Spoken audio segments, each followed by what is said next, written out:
I've said I was going to beat all these guys, and I did. I want to be that guy to give you guys the fights you want to see. Dropping Bibble with a jab? Don't. Did that happen? Don't start. So I'm going to tell you the truth that happened, and I'm going to say for this, and if Bivol says I'm a liar, he can come correct me.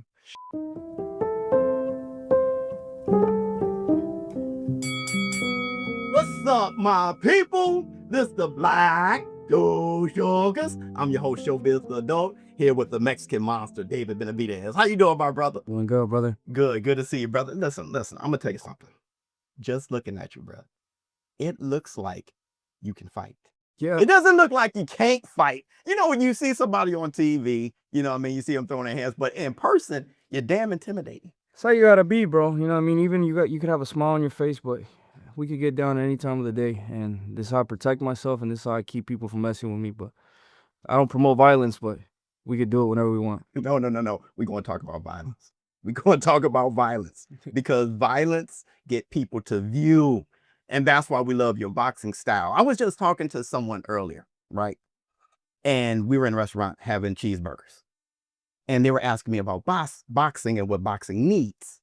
And I'm like, it needs a superstar. It needs the new Mike Tyson, the personality, but the product that gets people off their feet to say, I'm going to see something savage that I'm afraid to do, that I'm inspired by and motivated by seeing other people do that stuff that I'm just too lazy and I'm too fearful to do.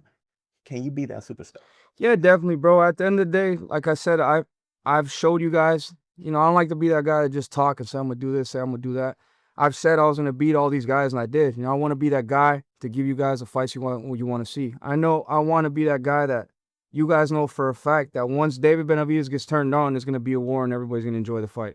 So that's exactly what I'm, going to. That's what I've become. You know what I mean? And that's what I just want to keep being for the fans and, for the younger generation. I want to show them how monsters are made. Listen, bro. That just gave me chills. Y'all want to leave? Y'all want to end the interview right now? Listen. You were talking about fighting everyone and giving us the fights. Here's my criticism. You moved from 168 before anyone can criticize the whole weight bully thing and stuff. We couldn't even get a chance to say, he's too big for 168. You went and you did that yourself. But here's where the criticism comes in. Fighting at light heavyweight, you're not demolishing people in the fashion that you were doing at 168. But I want to add this and tell me if I'm going wrong here. It shows your skill more at light heavyweight. So I don't really know how to analyze what you've been doing at light heavyweight. So now, like you said, I got comfortable 168. I was there for 10 years, and I really got comfortable with the weight, and I got comfortable with the power. When I went up to 175, finding people are as big as me or even bigger. Like you said, you have to use the skill. So I've gone back to my my roots. I've been working on the fundamentals, and that's really that's how you hurt somebody. I just want to fight the best fighters. Like with Anthony Yarde now, he looks like a warrior. He goes to war. So when two people go to war, that's exactly what I want. I want to give the people what they want to see, and that's why I picked Anthony Yarde. And like I said, I'm just getting better and better, and I'm getting smarter. I'm getting more experience, and at the end of the day, when you get up to these types of fights, these big crowds, they kind of do something to you. Sometimes you might just want to go in there looking for a knockout when you can't do that. You got to analyze a fighter. You got to break them down. And that's where the experience comes from. Not getting too overexcited, but just going in there, doing the basics and getting the job done. But there's beauty in that. Mm-hmm. I mean, the way you fight still, I've said this to the war room many times. When people ask me the top most skillful fighters, I add you all the time. There are things that you're doing in that ring that people aren't really noticing. Defensively, slickness, lights out. James Toney said you're one of the most skillful fighters in the world. And now Anthony Yarde, somebody who's fought Benavidez, Kovalev, this guy's going to fight you. I mean, there must be a ton of respect, not just for his skill level, but the way that he turns down nothing but his collar. Let's talk about you taking on him and what do you expect from him bring to you November 22nd? So I'm expecting him to be the best Anthony Yarde anybody's ever seen, because this is his third attempt at a world title. This might be his last attempt. I feel like he has his back against the wall, and now he's gonna come with everything. But like I said, if he wants to go to war, I'm gonna be ready to go to war with him. That's exactly what I want. I want when I fight the best fighter out there possible, it motivates me more and it makes me even hungrier to reach a, another height of greatness. So that's why I like going against these top level fighters, these good fighters, because they bring the best out of me. So I know he's gonna be hungry. He's gonna be coming out looking to put on a show. He wants to get that title. You know what I mean? But I'm not gonna let that happen. Dude, that's old school. I just came up with something new. All right, I was on the plane coming here. I was thinking about fighters today with the old school mentality, right? So you have the silver age, okay, and then you have the golden age of boxing. And that was like back when, Ezra Charles and Rocky Marciano, all those things. And I'm saying today, I have an age for you guys. This is the era you guys are in, the Stone Age. I think you guys are bringing it back to its origin. Yeah. The way you're taking on everybody. And you keep saying, I want to fight the best so you guys can see the best out of me. So you guys can see the best out of me, doing it for the fans and knowing how important that is. Yeah. Can you speak on that, on who you fight for and why? First, I fight for God. Second, I fight for my family. Third, I fight for myself.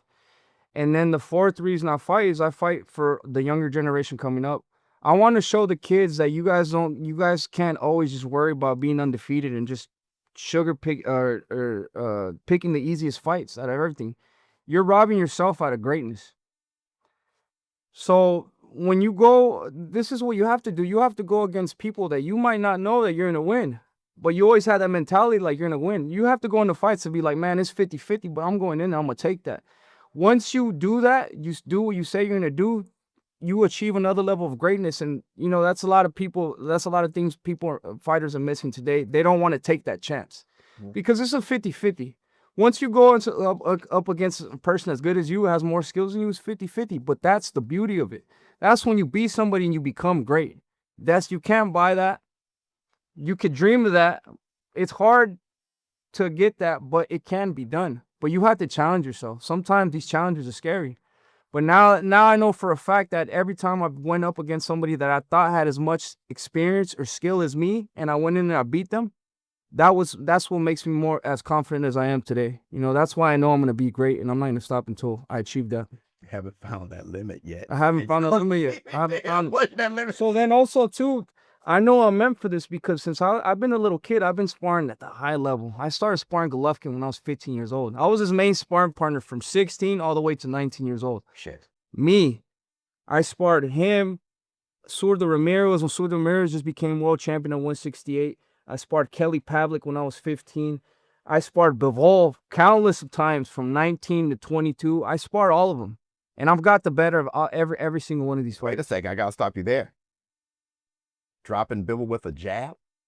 Don't, did that happen? Don't start. So I'm going to tell you the truth that happened. Nobody got dropped with the jab, but what happened, me and Bivol, we had a lot of great sparring sessions. This was the last sparring session we had. And I'm going to say for this, and if Bivol says I'm a liar, he can come correct me. In the last round, we did 4 rounds. I'd caught him on the ropes, and I let a combination go. I let like a 20-piece combination go.